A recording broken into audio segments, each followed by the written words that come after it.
For the golfers, it sucks right now. So my hands are so cold.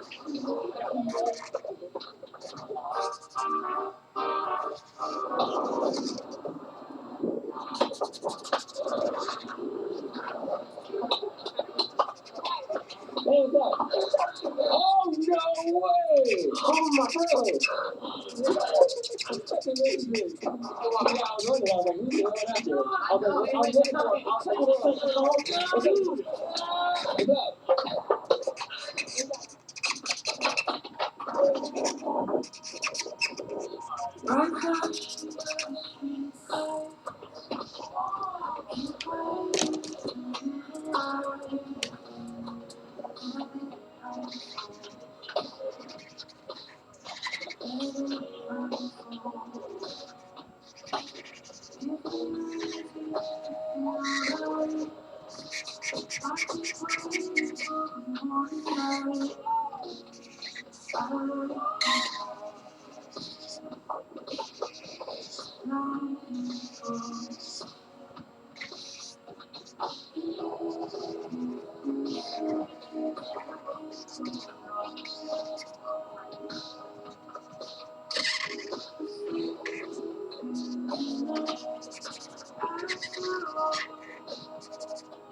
Yo, Mugly, that was the best you could have done that.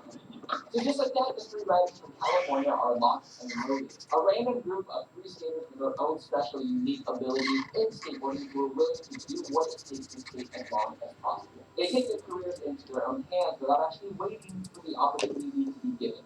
I'll be posting footage of these riders consistently on the Progress Daily NYC Instagram, as well as doing trips and bigger projects featuring each rider that I add. I started in California because it's the birthplace of skateboarding, but it's also the most opportunistic city for aspiring skaters. The rest of the riders are from cities where the culture is completely different.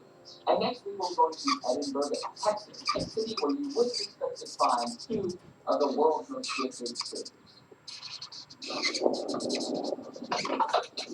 That kid probably even look like I live from here. Hold on. Actually, could not even measure. Alright, down to 12.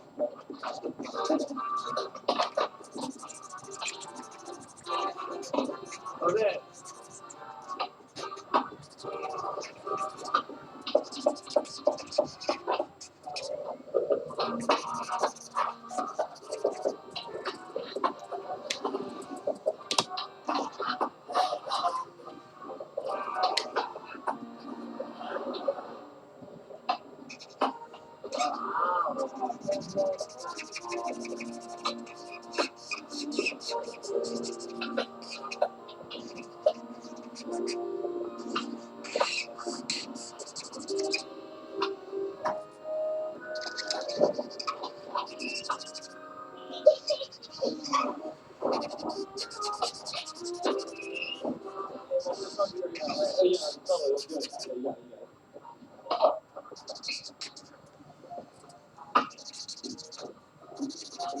So mad.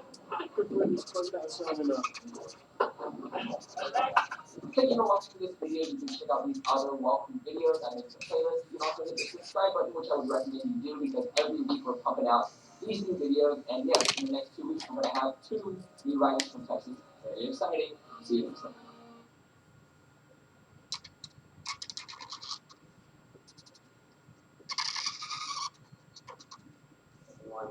My name is Manuel Ferreira.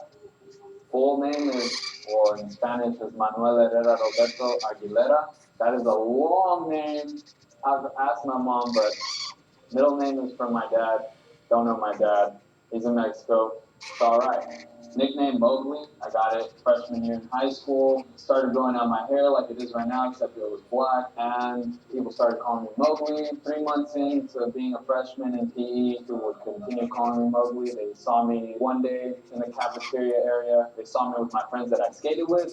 They yelled out Mowgli. My friends were like, "Oh, who's that?" And they came up and they discovered that I had a nickname. And then from there, it just did not leave and it just stuck. So I've ran with Mowgli for such a long time now. It's pretty crazy that it's still here with me.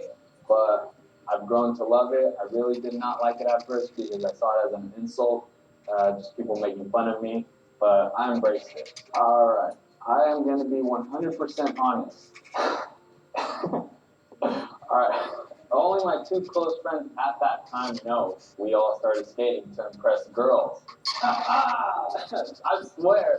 But I'll get back to that. 2004 in December, started skating. I was 12. My friend had already been skating. He started in like late November, and I noticed that he wasn't hitting me up anymore to like go hang out, play video games. I was wondering what was going on, and then this is where he lived. And this is the friend that started skateboarding. His name is Mario. He started skating in November, and this was the place where I started skating, his house. His driveway was the first place I learned how to ollie. We shared a skateboard probably for like a few weeks because I didn't have one. And my friend Odon, he had a Walmart board, and I remember he bought a World Industries board that lasted him a year, but the grip tape was crazy. That didn't last him.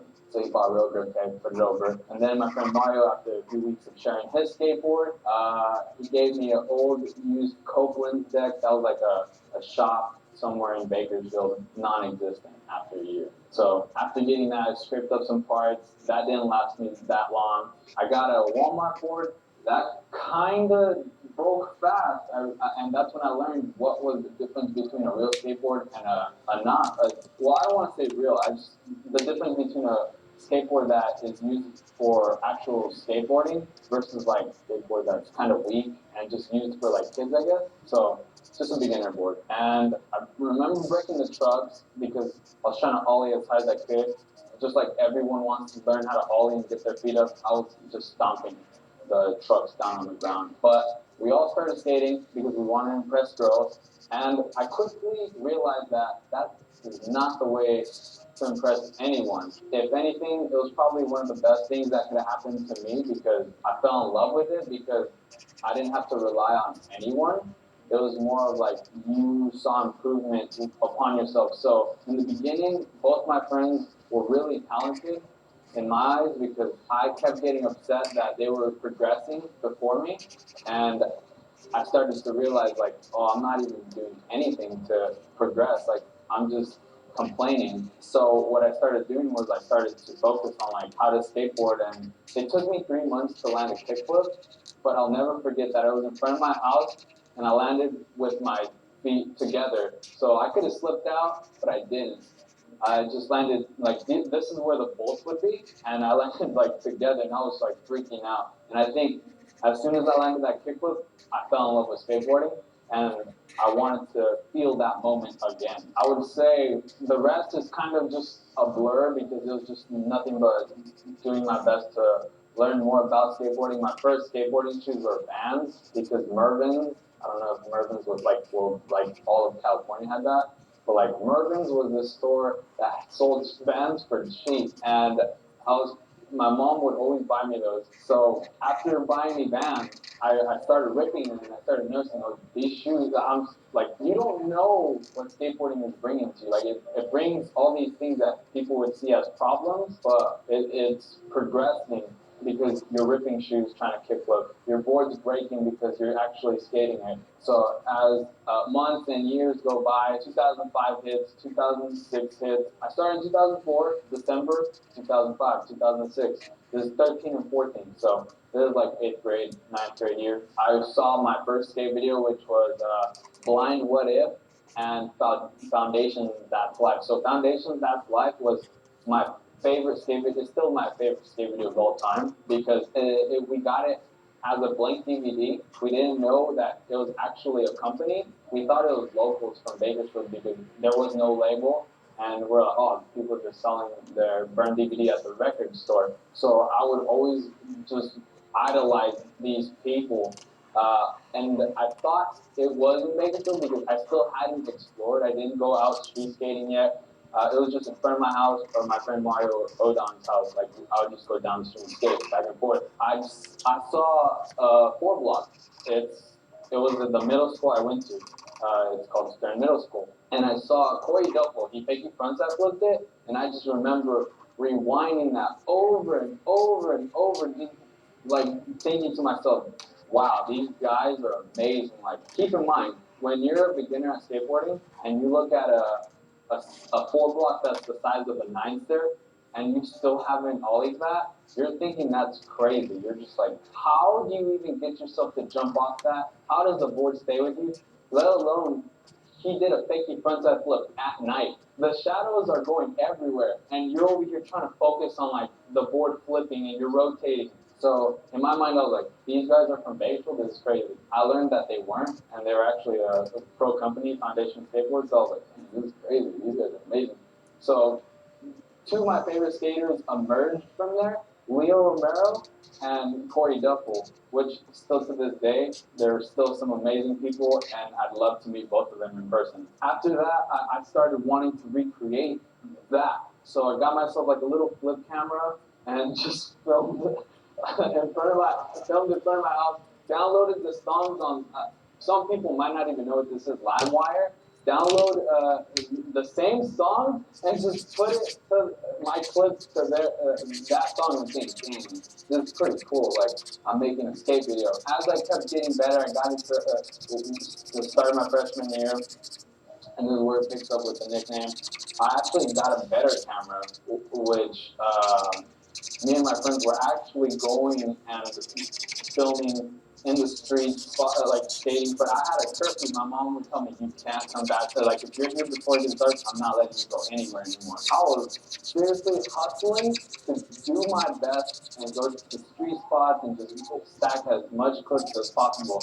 And because I'm the oldest son, it was kind of difficult for her to trust me because mom just wants what's best for their kid, especially if this is her first son. And she's like, oh, I have to trust you, and you're gonna go out there and like, I don't know what you're gonna do. So I'm thankful that she allowed me and trusted me because like literally all I cared about was going and recreating something. I just wanted to make a skate video. So one of the best things ever, at this loading dock, someone told me I couldn't 360 flip it. And it's like probably a 6-stair loading dock. It's just a drop. They told me, oh, you'll never tray flip it. That really upset me because someone else told me that I couldn't do it.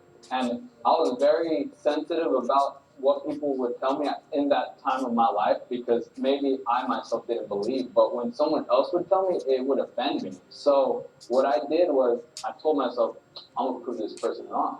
I'm gonna do it. And I 360 flipped that dodge. It was the craziest time of my life because so much came out from there. Like more belief came through. Like I started believing more in myself, and I was more confident after staying. I would say like that was my actual first persistence, like because I didn't give up. And this was before I was filming. So the only way I have to remember that moment, my friend gave me a boost, and I slapped my green grip tape at the time, where the camera says filming. Surveillance cameras right there filming. So I slapped my green grip tape up there,